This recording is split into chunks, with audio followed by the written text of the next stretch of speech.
Hello. वैद्युत रसायन के आज के लेक्चर में आपका स्वागत है। आज हम लोग डिस्कस करने जा रहे हैं कोल्ड-हाउस के नियम का अनुप्रयोग। मतलब कोल्ड-हाउस का नियम कहाँ कहाँ लगता है या कोल्ड-हाउस के नियम की सहायता से हम क्या क्या कर सकते हैं, इस पॉइंट को डिस्कस करेंगे। पिछले लेक्चर में आपने कोल्ड-हाउस का नियम पढ़ा, आज उसका एप्लीकेशन देखना है। तो चलिए स्टार्ट करते हैं। कोल्ड-हाउस के नियम का अनुप्रयोग, एप्लीकेशन ऑफ कोल्ड-हाउस लॉ।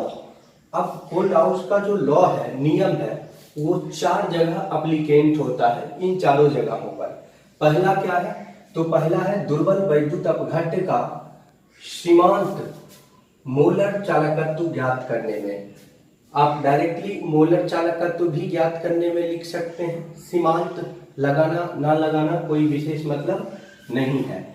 दूसरा है विघटन की मात्रा ज्ञात करने में, कि जो अपघट्य है वह अपघट्य कितने मात्रा में विघटित हो रहा है। जैसे मान लीजिए कि किसी भी अपघट्य का टोटल मात्रा कितना होता है, 100% होता है। अब इस 100% में से कितना प्रतिशत, अगर 50% विघटित हो रहा है तो विघटन की मात्रा 50 हो गया। अगर 40% विघटित हो रहा है तो विघटन की मात्रा 40 हो गया। ठीक है, ये इसके अकॉर्डिंग टू। और तीसरा अनुप्रयोग है विघटन स्थिरांक कैलकुलेट करने में, कि विघटन का कांस्टेंट क्या है, स्थिरांक क्या है। और चौथा जो कोल्ड-हाउस के नियम का अनुप्रयोग है, उपयोग है, वो है आंशिक विलय लवणों का विलायता सॉल्युबिलिटी ज्ञात करने में। यूं तो क्लास 12th के सिलेबस में ये 3 टर्म्स का उपयोग किया गया और इस 3 टर्म्स के ऊपर आंकिक क्वेश्चन भी पूछे जाते हैं। तो मेन टू पेन इस तीनों टॉपिक के ऊपर हम लोग काम करके देखते हैं। सबसे पहला दुर्बल वैद्युत अपघट्य का सीमांत मोलर चालकत्व ज्ञात करने में। जैसे मान लीजिए कि आपके पास है एसिटिक एसिड CH3COOH, ये एक दुर्बल वैद्युत अपघट्य है। या आपके पास है फॉर्मिक एसिड, ये एक दुर्बल वैद्युत अपघट्य है। इनका अगर मोलर चालकत्व कैलकुलेट करना हो तो डायरेक्टली एक्सपेरिमेंटल मेथड से, प्रायोगिक विधि से कैलकुलेट नहीं हो पाता है। इसके मोलर चालकत्व का गणना हम कर पाते हैं कोल्ड-हाउस के नियम के सहायता से। मतलब जैसे मान लीजिए कि अगर आपको एसिटिक एसिड का मोलर चालकत्व ज्ञात करना हो, ठीक है, तो एसिटिक एसिड आप जानते हैं 2 पार्ट्स में टूटता है। एसिटिक एसिड अगर टूटेगा तो CH3COO माइनस प्लस H+ में टूटेगा। ठीक है, तो एक्सपेरिमेंटल के जरिए हम नहीं कैलकुलेट करके इसका मोलर चालकत्व और इसका मोलर चालकत्व जोड़ देंगे, तब जाकर हमारे पास एसिटिक एसिड का मोलर चालकत्व आ जाएगा। यानी फाइनली होगा एसिटिक एसिड का मोलर चालकत्व बराबर एसीटेट आयन का मोलर चालकत्व प्लस हाइड्रोजन आयन का मोलर चालकत्व, और इस दोनों को हम जोड़ देते हैं, तब जाकर एसिटिक एसिड का मोलर चालकत्व आ जाता है। उसी प्रकार से अगर फॉर्मिक एसिड का मोलर चालकत्व आपको कैलकुलेट करना हो तो फॉर्मिक एसिड देखिए कैसे टूटेगा। फॉर्मिक एसिड टूटेगा HCOO माइनस प्लस H+ में, यानी फॉर्मेट प्लस हाइड्रोजन आयन। तो फॉर्मेट हम ले लेंगे। जैसे अगर हमें फॉर्मिक एसिड का मोलर चालकत्व ज्ञात करना हो तो मोलर चालकत्व ऑफ फॉर्मेट प्लस मोलर चालकत्व हम किसका लेंगे, हाइड्रोजन आयन का लेंगे। और दोनों का मोलर चालकत्व लेकर यदि हम ऐड कर देते हैं, जोड़ देते हैं, तो जो भी हमारे पास दुर्बल वैद्युत अपघट्य है उस दुर्बल वैद्युत अपघट्य का मोलर चालकत्व कैलकुलेट हो जाएगा। बिल्कुल इसी प्रकार से आपने कोल्ड-हाउस के नियम में भी इसे देखा, ऐसे करके आप ऐड कर सकते हैं। दूसरा टॉपिक है हमारे पास जो आज हम लोग डिस्कस करेंगे, वो है विघटन की मात्रा ज्ञात करने में। तो सबसे पहले तो हमें विघटन की मात्रा समझ में आना चाहिए कि विघटन की मात्रा किसे कहते हैं। तो देखिए सबसे पहले इसका हम डेफिनेशन लिख लेते हैं। वैद्युत अपघट्य का वह मात्रा जो अपने अवयवी आयनों में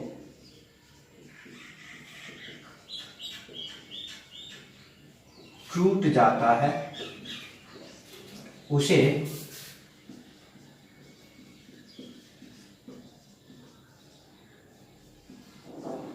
विघटन की मात्रा कहते हैं। इसे अल्फा से सूचित किया जाता है। ठीक है, तो देखिए साफ साफ डेफिनेशन के माध्यम से स्पष्ट हो रहा है कि वैद्युत अपघट्ट का वह मात्रा जो अपने अवयवी आयनों में टूट जाता है उसे विघटन की मात्रा कहते हैं और इसे अल्फा से सूचित किया जाता है। जैसे मान लीजिए कि किसी वैद्युत अपघट्ट का अगर 2/3 भाग विघटित होता है तो ये कितना प्रतिशत विघटित हो गया? 2/3 गुना 100। उसी प्रकार से अब ये इतना प्रतिशत विघटित होकर आ चुका है। उसी प्रकार से अगर मान लीजिए किसी वैद्युत अपघट्ट का 1/4 भाग विघटित हो जाता है तो 1/4 भाग अगर विघटित होता है तो, और यदि हमें प्रतिशत में कैलकुलेट करना हो तो 1/4 गुना 100, ये प्रतिशत में विघटन की मात्रा ऑलवेज आ जाएगा, जो कि वैल्यू कहलाएगा किसका? तो ये मान भी होगा अल्फा और ये मान भी होगा अल्फा। ये तो रही बात कि अगर भाग हमारे पास दिया गया हो तो, लेकिन इसमें तो कोल्डाउस का नियम का उपयोग नहीं हो रहा और हमें कोल्डाउस के नियम की सहायता से विघटन की मात्रा को कैलकुलेट करना है। तो कोल्डाउस के नियम की सहायता से विघटन की मात्रा हम कैसे कैलकुलेट करेंगे वो देखिए। कोल्डाउस कहते हैं कि किसी भी पदार्थ या किसी भी अपघट्ट के विघटन का मात्रा उसके निश्चित तन्यता पर मोलर चालकता और अनंत तन्यता पर मोलर चालकता के अनुपात के बराबर होता है। यानी इस समय हम मोलर चालकता ज्ञात करेंगे और इस समय मोलर चालकता ज्ञात करेंगे। अब इस दोनों में अंतर क्या है? इस टाइम यानी जिस समय हम लैम्डा m लिखे हैं, इस समय सांद्रता निश्चित होगा। सांद्रता क्या होगा? सांद्रता निश्चित होगा और इस समय सांद्रता अनंत होगा। ठीक है, तो निश्चित सांद्रता पर मोलर चालकता और अनंत सांद्रता पर मोलर चालकता के अनुपात को हम विघटन की मात्रा कहेंगे। अब देखिए डेफिनेशन के अकॉर्डिंग टू इसका एक और नाम आता है जिसका उपयोग आप कर सकते हैं। वैद्युत अपघट्ट का वह मात्रा जो अपने अवयवी आयनों में टूट जाता है, इसी आयन के वजह से विघटन की मात्रा को हम आयनन की मात्रा भी कहते हैं। क्या कहेंगे? आयनन की मात्रा या अपघटन की मात्रा। तो आप ध्यान रखिए अल्फा का अलग अलग नाम हो सकता है। पहला विघटन की मात्रा, दूसरा आयनन की मात्रा, तीसरा अपघटन की मात्रा। ये टर्म्स रहेंगे, इसको आप कैलकुलेट कर पाएंगे। तो जनरली आपको यह सूत्र ध्यान में रखना है, न्यूमेरिकल्स क्वेश्चन में इसका उपयोग होगा। अब आइए आज के तीसरे पॉइंट्स के ऊपर जो सबसे आवश्यक है, और यदि आप कंपटीशन एग्जामिनेशन की तैयारी कर रहे हैं जो साइंस से रिलेटेड है, वहाँ पे विघटन स्थिरांक पूछे जाते हैं हायर कंपटीशन एग्जामिनेशन में। तो तीसरा पॉइंट्स जो है हमारे पास वो है विघटन स्थिरांक ज्ञात करने में। विघटन स्थिरांक ज्ञात करने में कोल्डाउस नियम का उपयोग किस प्रकार से होता है समझिए। जैसे मान लेते हैं कि हमारे पास एक अपघट्ट है AB। अपघट्ट का नाम क्या है? AB। यह अपने आयनों में टूट जाता है और टूटने के बाद बनाता है A प्लस B माइनस। ठीक है, ये स्थिति ध्यान रखना है। अब AB के जगह कोई XY ले सकता है।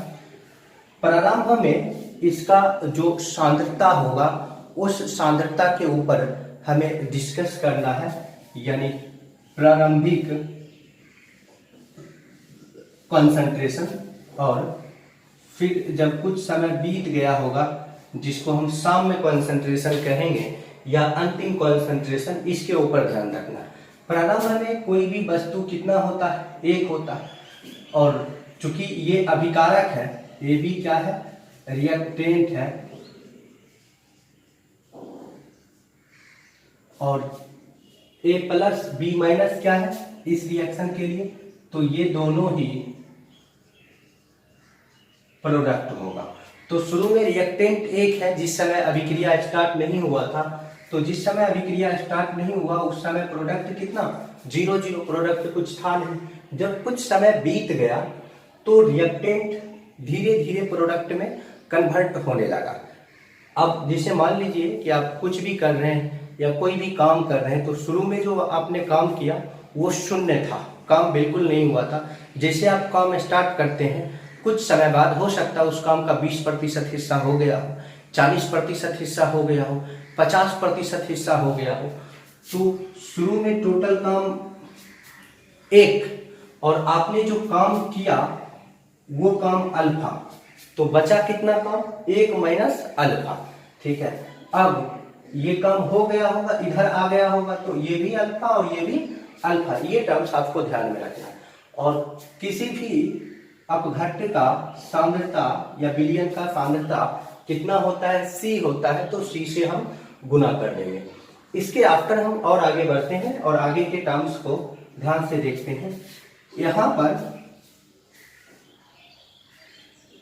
विघटन स्थिरांक को हम सूचित करेंगे। ये जो विघटन स्थिरांक है या आयनन स्थिरांक भी इसको हम बोल सकते हैं, इसका सिंबल होगा के अल्फा, और के अल्फा हमेशा बराबर होगा, किसके बराबर होगा, तो इसका कॉन्सेंट्रेशन यानी प्रोडक्ट का कॉन्सेंट्रेशन, कॉन्सेंट्रेशन ऑफ प्रोडक्ट, अगर कभी भी बड़ी ब्रैकेट लगा हो किसी भी चीज में और केमिस्ट्री में हो तो कॉन्सेंट्रेशन की बात हो रही होगी, बटा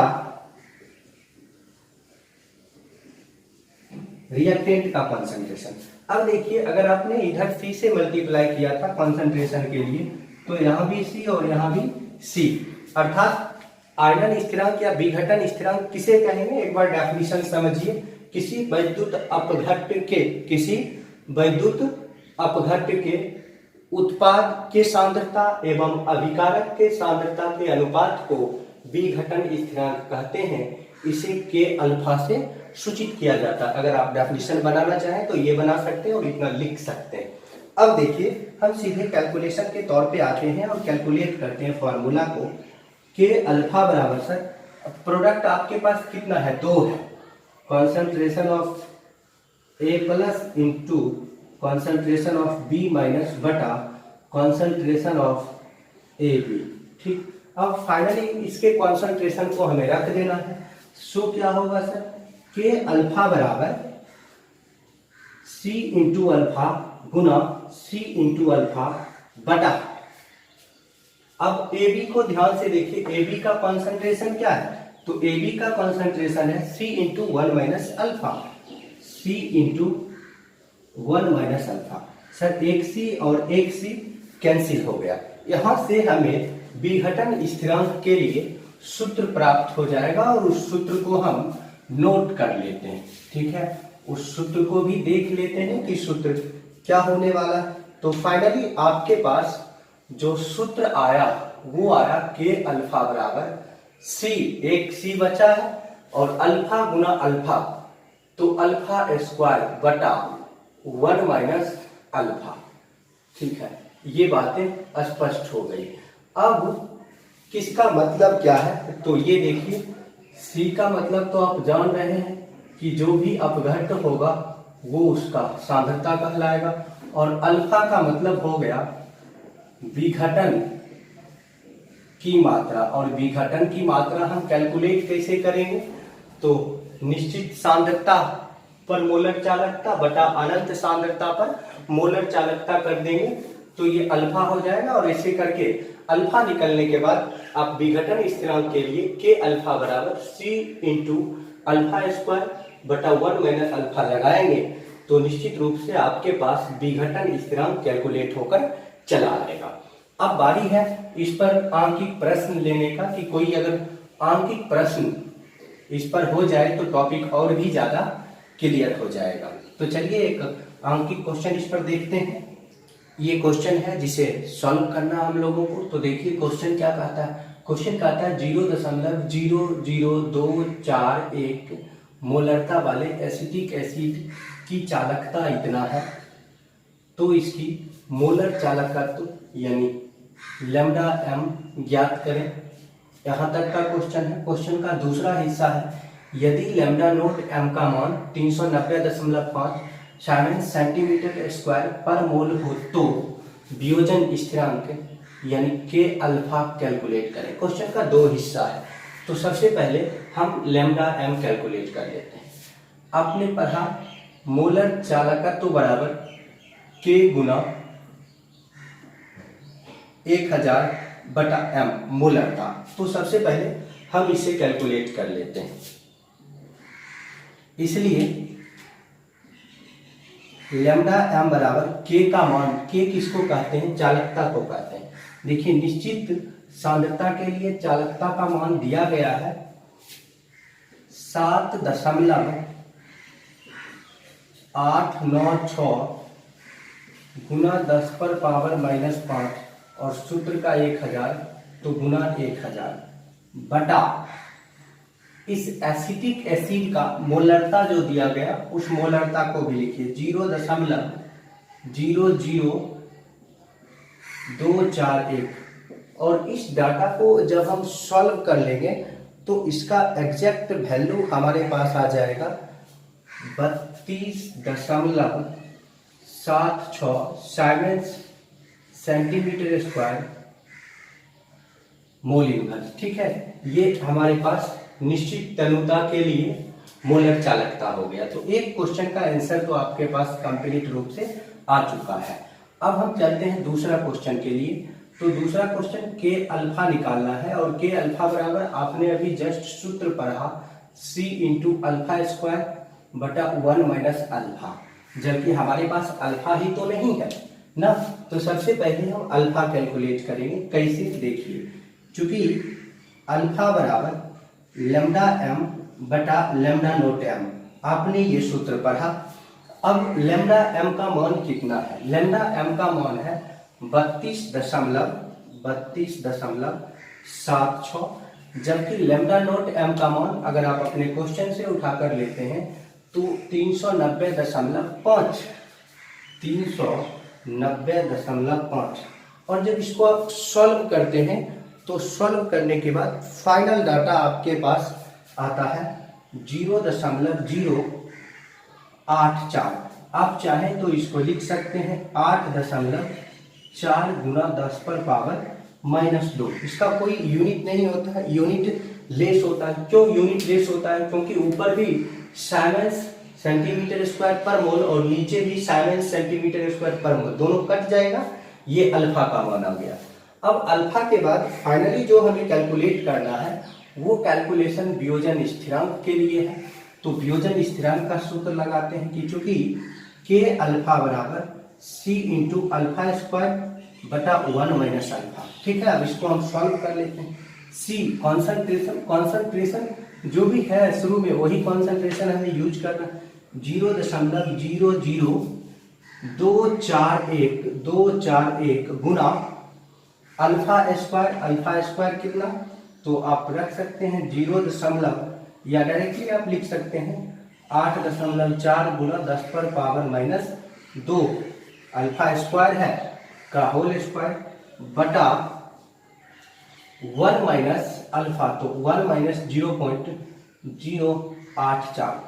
इसको आप सॉल्व करके देख लेंगे कि इसका आंसर क्या आ रहा है। और इसका जो आंसर आपके पास आएगा वो आएगा 1 यानी आंसर हम यहाँ लिख देते हैं 1.86 गुना 10⁻⁻5। और देखिए जो फाइनली आपका यूनिट होने वाला है वो यूनिट भी इसका किसमें होगा, मोल पर लीटर में होगा। क्यों मोल पर लीटर में होगा, तो आप जान पा रहे हैं कि अल्फा डायमेंशन लेस है, इसका और इसका कुछ बीमा होना नहीं है। बच क्या रहा है, केवल सांद्रता और सांद्रता का मात्रक मोल प्रति लीटर। तो आप इसको सॉल्व करके देखिए, यदि इतना आंसर आ रहा है तो आपका कैलकुलेशन सही है। धन्यवाद।